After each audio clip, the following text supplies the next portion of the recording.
Oke, baik. Perkenalkan, nama lengkap saya Vanessa Widya Ayusi Cornelis, NIM 2119036. Pada video kali ini saya akan membahas tentang jaringan komputer berdasarkan jangkauan geografis, yaitu LAN, MAN, dan WAN, serta jenis-jenis topologi jaringan. Yang pertama, Local Area Network atau biasa disingkat dengan LAN.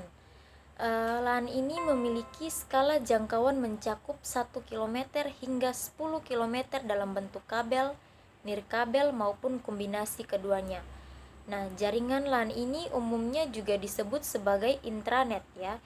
Sesuai dengan namanya, jaringan ini bersifat private, yaitu hanya diperuntukkan bagi pengguna di dalam organisasi atau perusahaan, instansi, dan ruangan bersangkutan saja.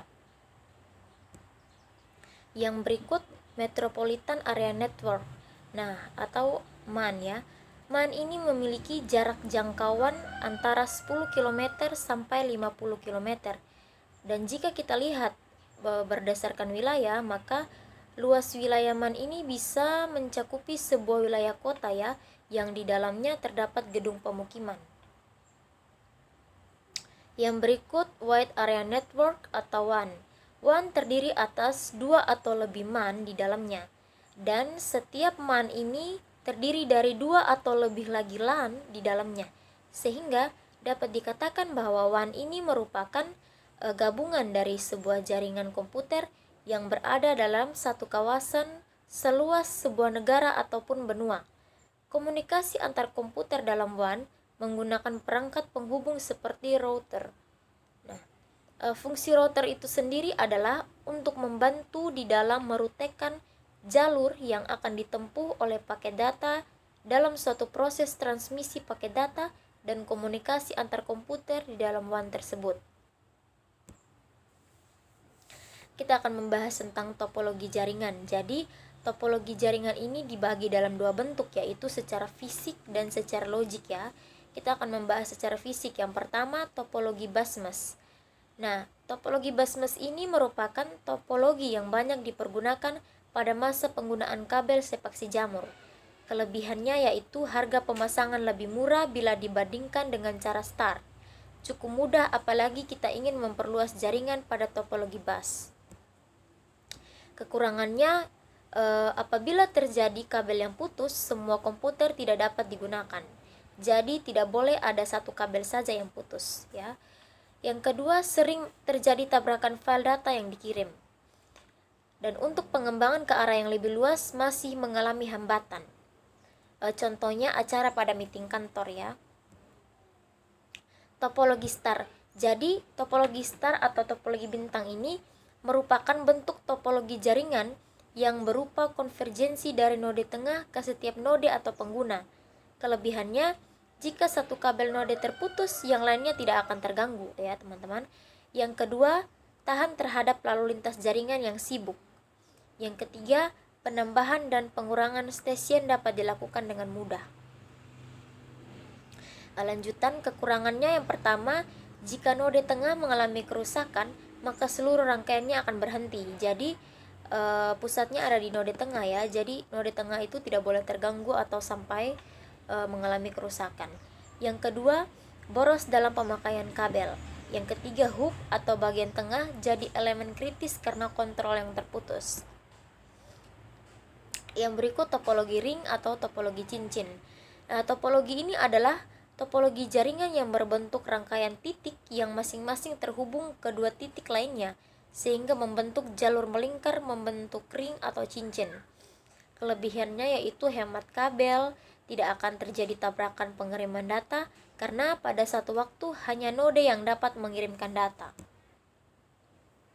Kekurangannya itu peka terhadap kesalahan, sehingga jika terdapat gangguan di suatu node mengakibatkan terganggunya seluruh jaringan. Pengembangan jaringan lebih kaku, sulit mendeteksi kerusakan, dapat terjadi tabrakan pengiriman data, dan menambah atau mengurangi komputer, serta mengacaukan jaringan ya. Yang berikut, topologi extended star.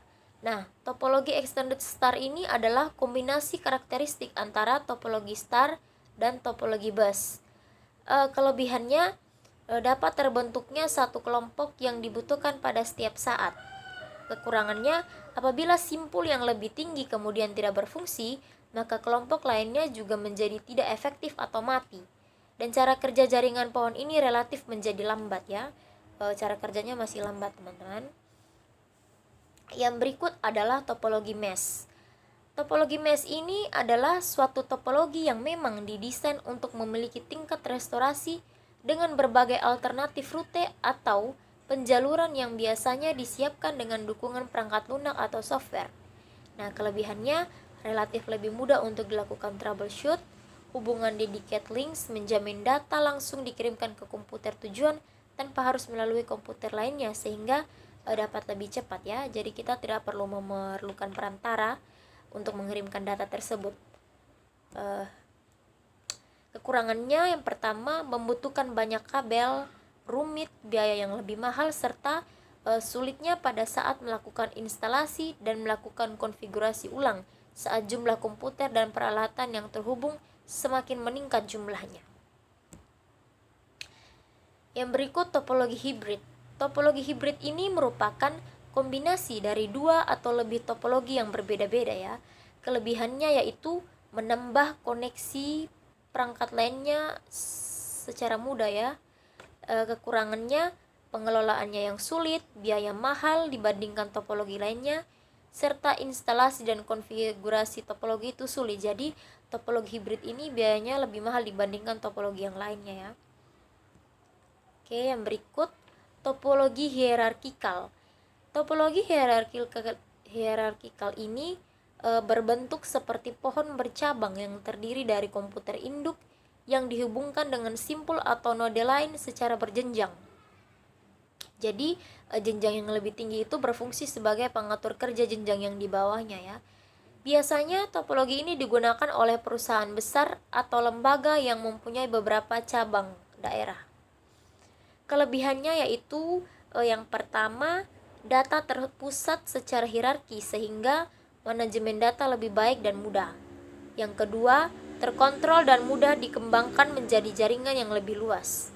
Kekurangannya, komputer yang dibawanya tidak dapat dioperasikan apabila kabel pada komputer tingkat atasnya terputus. Jadi sudah dijelaskan pada kelebihannya bahwa komputer yang atas itu yang menjadi kepala atau induknya ya untuk mengoperasikan komputer-komputer yang di jenjang bawah. Kekurangan yang berikut, dapat terjadi tabrakan file atau collision. Yang berikut kita akan membahas tentang topologi jaringan secara logik.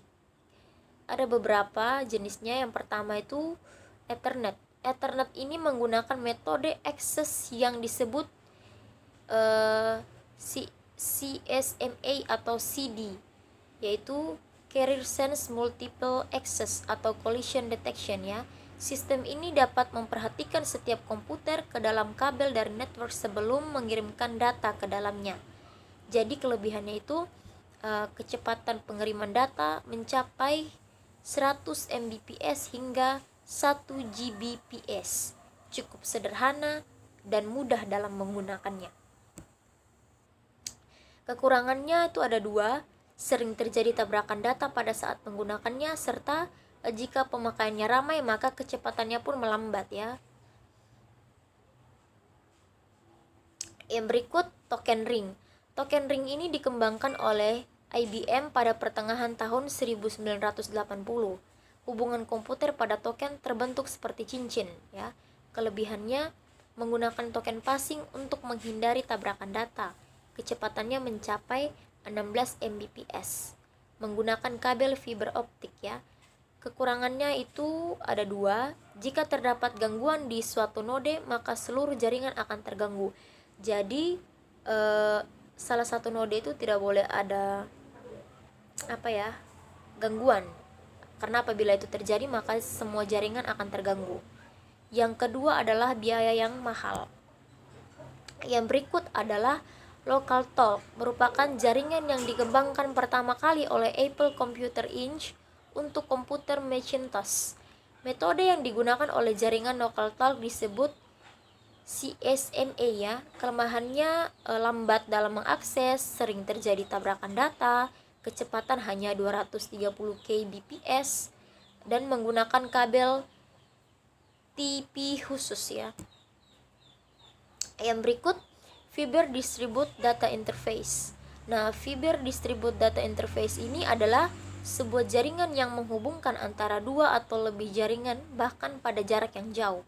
Nah, kelebihannya itu menggunakan dua buah topologi ring dalam proses transmisi, menggunakan kabel fiber optik, memiliki kecepatan 100 Mbps. Dan kekurangannya biaya yang cukup mahal serta boros dalam menggunakan kabel. Yang berikut Asynchronous Transfer Mode atau ATM. Asynchronous Transfer Mode ini adalah sebuah jaringan yang mentransmisikan pada kecepatan 155 Mbps atau lebih. Nah, ATM ini mentransmisikan data ke dalam suatu paket, sedangkan yang lain mentransfer pada besar kecilnya paket ya. Kelebihannya yaitu kecepatan sampai 155 Mbps atau bahkan bisa lebih. Dapat didukung variasi media, menggunakan kabel fiber optik, serta dapat dipakai oleh Internet Service Providers atau ISP. Kekurangannya yaitu boros dalam menggunakan kabel serta mahal. Oke, sekian dulu pembahasan dalam video kali ini. Atas perhatiannya saya ucapkan terima kasih.